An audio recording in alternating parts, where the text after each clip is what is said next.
हमारी न्याय व्यवस्था में ना एक बहुत ही पावरफुल पोस्ट है जिस पर अक्सर किसी की नजर नहीं जाती। आज हम उसी मजिस्ट्रेट की भूमिका को समझेंगे जो असल में न्याय का एक अनदेखा संरक्षक है। अच्छा, इसको समझने के लिए ना एक बहुत ही आम सिचुएशन से शुरू करते हैं।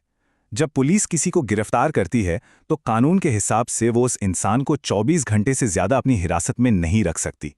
तो सवाल यही है कि उन 24 घंटों के बाद होता क्या है? तो इसका जवाब है, उस व्यक्ति को एक मजिस्ट्रेट के सामने पेश करना ही पड़ता है। ये कंपलसरी है। और बस यहीं से मजिस्ट्रेट का वो अहम रोल शुरू होता है जो हमारी जस्टिस सिस्टम की पहली और सबसे जरूरी डिफेंस लाइन है।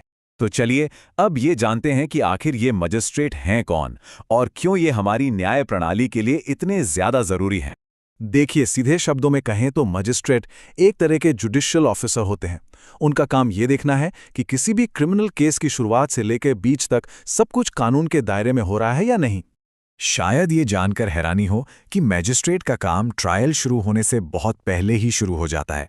वो इन्वेस्टिगेशन के कह सकते हैं पहले गेटकीपर होते हैं। ये जो 24 घंटे की टाइम लिमिट है ना, ये कोई मामूली बात नहीं है। ये हमारे संविधान से मिली एक बहुत बड़ी प्रोटेक्शन है।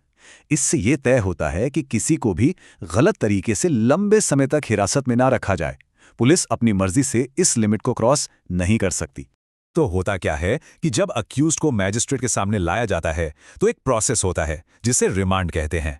इसमें सबसे पहले पुलिस अक्यूज्ड को और केस की सारी डिटेल्स को पेश करती है। फिर मैजिस्ट्रेट ये चेक करते हैं कि क्या अक्यूज्ड को हिरासत में रखने के लिए कोई सॉलिड लीगल ग्राउंड है भी या नहीं। और आखिर में मैजिस्ट्रेट फैसला लेते हैं कि पुलिस को कस्टडी दी जाए, अक्यूज्ड को बेल पर छोड़ दिया जाए या फिर कस्टडी की मांग को ही सिरे से खारिज कर दिया जाए। अच्छा, अब मजिस्ट्रेट दो तरह की कस्टडी का ऑर्डर दे सकते हैं।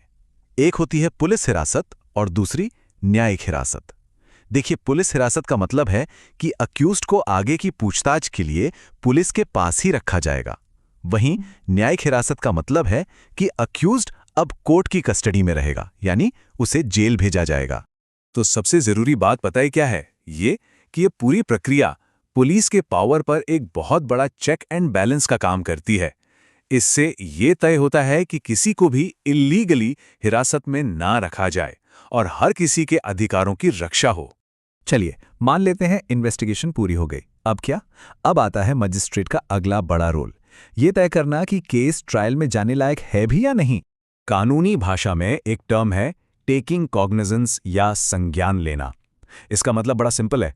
ये वो मोमेंट है जब कोर्ट फॉर्मली ये मान लेती है कि हाँ, एक अपराध हुआ है और अब इस पर लीगल एक्शन शुरू किया जाएगा। और यह हरी झंडी कौन देता है? मजिस्ट्रेट। अब देखिए, मजिस्ट्रेट के सामने कोई भी मामला 3 तरीकों से शुरू हो सकता है। पहला, जब पुलिस अपनी इन्वेस्टिगेशन के बाद चार्जशीट फाइल करती है। दूसरा, जब कोई आम नागरिक सीधे कोर्ट में प्राइवेट कंप्लेंट दर्ज कराता है। और तीसरा, किसी और सोर्स से मिली जानकारी के आधार पर भी मजिस्ट्रेट खुद से केस शुरू कर सकता है। तो ठीक है, केस फॉर्मली स्टार्ट हो गया। अब मजिस्ट्रेट की भूमिका कोर्टरूम के अंदर शुरू होती है। यहाँ वो ट्रायल को कंडक्ट करते हैं। जो बहुत ज़्यादा सीरियस क्राइम नहीं होते, उन मामलों में मजिस्ट्रेट खुद ही ट्रायल करते हैं। इस दौरान उनके 3 मेन काम होते हैं। पहला, एक्यूज के खिलाफ चार्जेस फ्रेम करना, मतलब औपचारिक तौर पर आरोप तय करना। दूसरा, दोनों पक्षों के सबूत और गवाहों को रिकॉर्ड करना। और आखिर में सारे सबूतों को देखकर अपना फैसला यानी जजमेंट सुनाना। ट्रायल के दौरान एक और बहुत बड़ा फैसला मजिस्ट्रेट के हाथ में होता है, जमानत का। अब यहां ना 2 तरह के अपराध होते हैं, बेलेबल ऑफेंसेस यानी जमानती अपराध। इनमें जमानत मिलना अक्यूज का अधिकार है।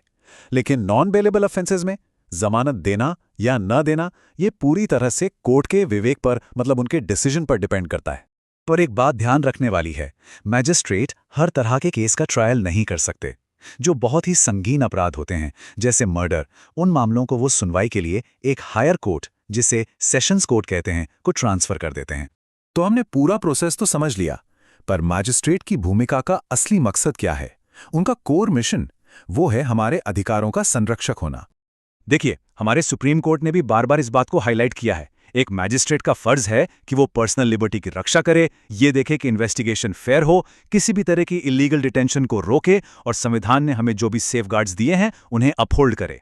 एक बहुत ही पावरफुल बात कही गई है, मैजिस्ट्रेट एग्जीक्यूटिव पावर यानी पुलिस और सरकार पर एक बहुत ही ज़रूरी जुडिशियल चेक के तौर पे काम करता है, जो ये सुनिश्चित करता है कि स्टेट कानून की हदों में रहकर ही काम करे।